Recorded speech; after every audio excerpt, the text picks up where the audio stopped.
اتنا کچھ کر کیوں رہے ہو؟ اسی اولاد کے لیے نا جو بدتمیز ہے، اسی اولاد کے لیے جو نعمت تو ہے لیکن فتنہ ہے۔ آپ کا ضمیر روکتا ہے کہ غلط مت تولو، پھر بھی تول رہے ہو۔ ضمیر کہہ رہا ہے کہ فلاں کی زمین پہ قبضہ نہ کرو، پھر بھی کر رہے ہو۔ یہ علامتیں صرف لوگوں کو بتانے کے لیے نہیں ہیں۔ میری والدہ بھی ہمیں اکثر پنجابی میں کہاوتیں سنایا کرتی تھی۔ میں آپ کو ایک مختصر سی کہاوت سناتا ہوں۔ وہ کہندے بھی کانواں دے کہن نال ٹھگے نہیں مردے۔ اسی اولاد کے لیے جو تمہارے سامنے زبان دراز کرتی ہے۔ یہ علامتیں صرف لوگوں کو بتانے کے لیے نہیں ہیں۔ آپ میں اگر یہ عادت ہے کہ آپ سڑک پہ چلتے ہوئے بار بار کسی کی بیٹی کی طرف زنا کی نگاہ پر دیکھتے ہو، اس کا مطلب آپ کی نیت گندی ہے، آپ کا ذہن گندا ہے، آپ کا تصور گندا ہے۔ کیونکہ جب آپ دوسرے کی بیٹی کی طرف گندی نگاہ سے دیکھتے ہو تو پھر اپنے دوست کے گھر جا کے اس کی ماں بہن کی طرف بھی آپ گندی نگاہ سے دیکھیں گے۔ آپ اپنے ضمیر کے مجرم ہو، اور جب تک اپنے ضمیر کے مجرم رہو گے دنیا کے اندر عزت نہیں پا سکتے ہو۔ آپ کا ضمیر روکتا ہے کہ غلط مت تولو، پھر بھی تول رہے ہو۔ ضمیر کہہ رہا ہے کہ فلاں کی زمین پہ قبضہ نہ کرو، پھر بھی کر رہے ہو۔ لیکن یہ اتنا بڑا سارا جھنجٹ کر کیوں رہے ہو جی؟ اتنا کچھ کر کیوں رہے ہو؟ اسی اولاد کے لیے نا جو بدتمیز ہے، اسی اولاد کے لیے جو نعمت تو ہے لیکن فتنہ ہے، اسی اولاد کے لیے جو تمہارے سامنے زبان دراز کرتی ہے، اسی اولاد کے لیے سب کچھ جوڑتے ہو جو تمہاری موت ہونے کے بعد کہتی ہے کہ 4 گھنٹے میں اس کو دفنا دیا جائے، زیادہ دیر رکھا نہیں جا سکتا ہے اسے۔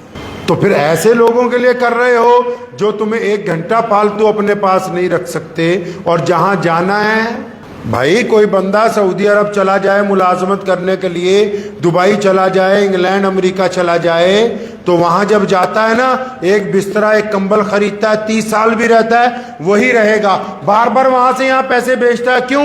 کمرہ ڈال لو، کوٹھی ڈال لو، پلنگ خرید لو، الماریاں بنوا لو، فریج خرید لو۔ کیوں؟ وہ کہتا ہے جی میں جہاں رہ رہا ہوں کام کرنے کے لیے، یہاں تو ٹیمپریری آیا ہوں، 15 سال 20 سال 25 سال بعد جانا تو واپس گاؤں ہے۔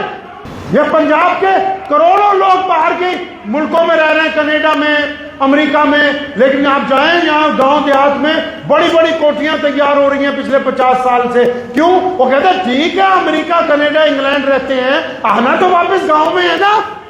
وہاں تو ٹیمپریری گئے ہم لوگ کام کرنے کے لیے، پیسہ کمانے کے لیے۔ تو یہاں جو ٹیمپریری زندگی اللہ تبارک و تعالیٰ نے عطا کی ہے، اس میں آگے کچھ نہیں بھیج رہے۔ اس ٹیمپریری زندگی میں آگے کچھ نہیں بھیج رہے۔ کچھ نیکیاں آگے چلی جاتی، کچھ یتیموں کو کھلایا ہوا کھانا آگے چلا جاتا، کچھ ننگوں کو پہنایا ہوا کپڑے آگے چلے جاتے، کچھ روتوں کو ہنسا دیا جاتا آگے چلا جاتا، کچھ بھٹکوں کو راستہ بتا دیتے آگے چلا جاتا، کچھ ماں باپ کے پاؤں دباتے آگے چلا جاتا، کچھ غریب بھائی کی مدد کرتے آگے چلا جاتا۔ یہاں تو آگے کچھ بھی نہیں بھیج رہے، یہاں کا تو سارا یہیں پر ضائع کر رہے ہو۔ ایک بار جھانکیے اپنے دل میں، حسد جو ہے، کینہ جو ہے، بغض جو ہے، نفرت جو آپ کے دل میں بھری ہوئی ہے، اور جو آپ کے عزائم ہیں لوگوں کے لیے، تو بڑی مشہور کہاوت ہے۔ میری والدہ بھی ہمیں اکثر پنجابی میں کہاوتیں سنایا کرتی تھی۔ میں آپ کو ایک مختصر سی کہاوت سناتا ہوں۔ وہ کہندے بھی کانواں دے کہن نال ٹھگے نہیں مردے۔ کوے ہوتے نا گاؤں میں، وہ جب بھینسیں جاتی ہیں پانی پینے، وہ سوچتے ہیں ان میں سے کوئی ایک آدھی مر جائے گی تو ہم اس کا گوشت کھائیں گے۔ روزانہ یہی خواب لے کے اٹھتے ہیں۔ ہم یہ سوچتے ہیں فلاں برباد ہو جائے گا تب ہم وہاں پہنچیں گے، فلاں برباد ہوگا اس کی پراپرٹی خریدیں گے، فلاں پڑوسی کے بچے لڑ پڑیں گے تب ان کا مکان خریدیں گے۔ تمہارے ان خیالی پلاؤں سے کوئی برباد ہونے والا نہیں ہے۔ ہاں البتہ جو نیتیں تم دوسروں کی بربادیوں کے لیے رکھتے ہو، اللہ تبارک و تعالیٰ ان نیتوں کو جانتا ہے، اور تم اس وقت تک اللہ تبارک و تعالیٰ کی رضا حاصل نہیں کر سکتے جب تک اس ناپاک نیت سے توبہ نہ کر لے۔ تو اس چکر میں نہ رہیے کہ فلاں کا نقصان ہو جائے گا۔ بزرگوں نے کہا ہے، اسکولوں میں ٹیچر بھی سمجھاتے ہیں کہ وہ ایک لکیر بلیک بورڈ پہ کھینچتے ہیں اور بولتے ہیں کہ ایک لکیر کھینچو لیکن اس لکیر کو چھوٹی نہیں کرنا، تو وہ یہ سمجھاتے ہیں کہ آپ اس لکیر کو مٹینے کی بجائے اس سے لمبی لکیر کھینچ دیجیے، دوسروں کی خامیاں تلاش کرنے کی بجائے اپنا کردار اچھا بنا لیجیے۔ آپ دوسروں کو منافق پہلے بتانے کی بجائے اپنے جسم میں، اپنی عادات میں منافقت کی علامتیں تلاش کر لیجیے. آپ اپنے دل کو پہلے ٹٹول لیجیے. پیارے پیغمبر جناب محمد صلی اللہ علیہ وسلم نے جو احادیث فرمائی وہ ہمیں سیکھنے کے لیے دی ہیں کہ ہم پہلے ان کو اپنے اوپر اپلائی کریں گے، اور جب ہم بالکل اس سے درست ہو جائیں، فائدہ اٹھا لیں، تو پھر وہ بات دوسروں تک پہنچائی جائے. تو کریں گے کوشش انشاءاللہ تعالی. یہ علامتیں جو ہیں، خاص کر جو واٹس ایپ والے آج کل بڑے بڑے عالم بنے ہوئے ہیں، ان کو بھی کہتا ہوں کہ پہلے اپنے گریبان میں جھانکیں، اپنے اوپر اپنی حکم کو لاگو کریں کہ بھی کیا کھا رہے ہیں، کیا پی رہے ہیں، حرام ہے، حلال ہے، دل کی نیت پاک ہے نہیں ہے، زبان کا استعمال کیسا ہے، ذہن کا استعمال کیسا ہے، دل پاک ہے یا ناپاک ہے.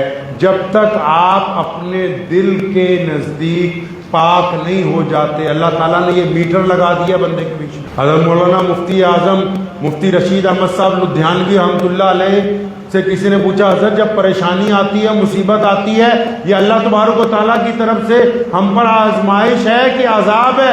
فرمانے لگے، بیٹا اگر تو تم گنہگار ہو، گنہگار ہونے کے بعد مصیبت آ رہی تو اللہ کا عذاب ہے، اور اگر مصیبت آنے کے بعد گناہ چھوڑ دیا، مصیبت آنے کے بعد توبہ کر لی، مصیبت آنے کے بعد پیچھے ہٹ گئے، مصیبت آنے کے بعد اپنے رب کے آگے جھک گئے، سجدہ کر لیا، ندامت کے آنسو بہا لیے، تو فرمایا پھر اب یہ اللہ کی رحمت بن کے ختم ہو جائے گی. لیکن شرط یہ ہے، یہ آپ کا دل بتائے گا کہ جو پریشانی آئی ہے اگر یہ گناہوں کی وجہ سے آ رہی ہے تو عذاب ہے، اگر گناہ چلے گئے تو پھر یہ اللہ کی رحمت میں تبدیل ہو جائے گی. تو دعا کیجیے اللہ تبارک و تعالیٰ مجھے بھی اور آپ سب کو اس کے اوپر عمل کرنے کی توفیق عطا فرمائے.